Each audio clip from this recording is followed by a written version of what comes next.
can't really stay on the subject, but I do remember one thing. Prokaryotes. They are one-celled organisms that serve to function to break down and produce energy. Now, as evolution occurs, you have larger organisms, and the cells get more specialized. Because you have so many cells, not each one can be doing the same thing, so you need more specialized cells. Now, in the US economy, we also need more specialized people. Because if each person has the same level of no education as the other person, nothing's going to happen. There's going to be a lack of people in the workforce, and there's going to be a lack of specialized people who can perform tasks that others cannot. For example, we have highly skilled doctors, highly skilled physicists, highly skilled engineers. But if everyone was not at the level of some form of higher education, you'd have highly skilled burger flippers. And so, you see, we don't want a vacancy at Torrance Memorial, a lack of job applicants, with an excess of people at McDonald's. We want people with higher education to be able to go into a specialized field in order to help stimulate the economy and take the jobs that people need to be taken. Because there's simply no advantage to not getting a secondary education in this form of population. With 300 million people, you need specialization.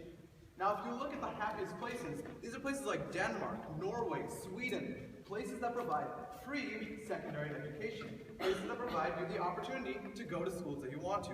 Now, we all fret about, what if I don't get into the college I want to go to? If college was not that important and critical, would you be worrying about it this much? Now, it's obvious how central secondary education is to our lives, to our futures. To simply abandon our hopes and to say that, well, no matter what grade I get in high school, I'm simply going to go into the first job I can find in the workforce, it's not going to be helpful.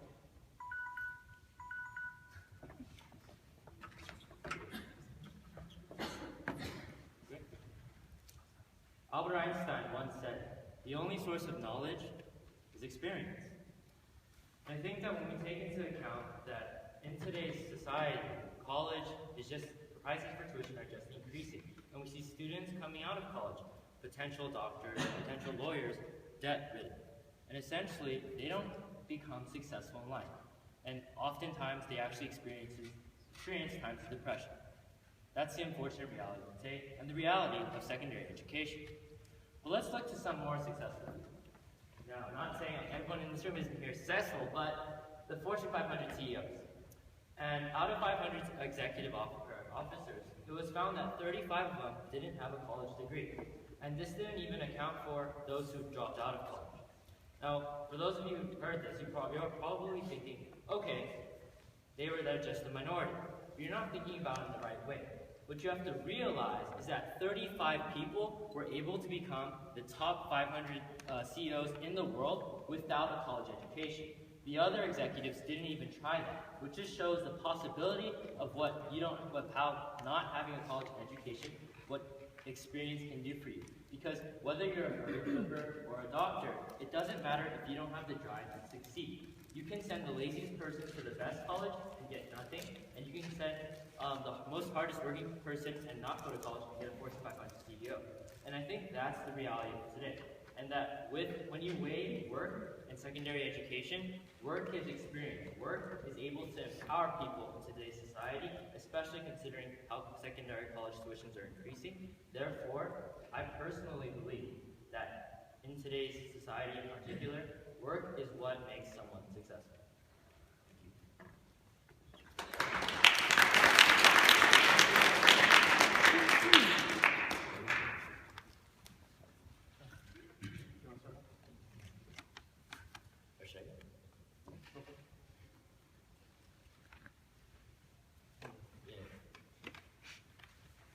Secondary education. Steve Jobs and Bill Gates. Can you tell me what college they went to? Well, let's see. I believe that Steve Jobs went, I think they both applied to Harvard and then dropped out. More or less the case. But essentially, these pioneers of technology, creators of the phone that I'm holding here, I'm sure many of you have, dropped out of college because they didn't see the value in secondary education that held for them. They had drive, they were smart individuals that were prepared through high school, and the reality was they could change the world just without college education. So doesn't that So doesn't that mean that we don't need college education? Well, I think if you ask the majority of parents in this room and ask if they would have skipped college if they had the chance, I think the majority of them would be grateful if they had the chance to get a secondary education. Even though they didn't become grand superstars, at least they became fortunate enough to be able to provide for their family in a healthy way. No. All right. Now, okay. Okay, so now since considering how 35 out of 500 is a small percentage, don't you think that it shows how you're more likely to be a Fortune 500 if you do go to college? So what I said in my previous speech was that essentially those Fortune 500 CEO company executive officers that went to college and didn't get their degree never tried not going to college. But what we can see is that the 35 people who didn't go were able to get there. So you don't need a college education to get there, and I think that's the reality.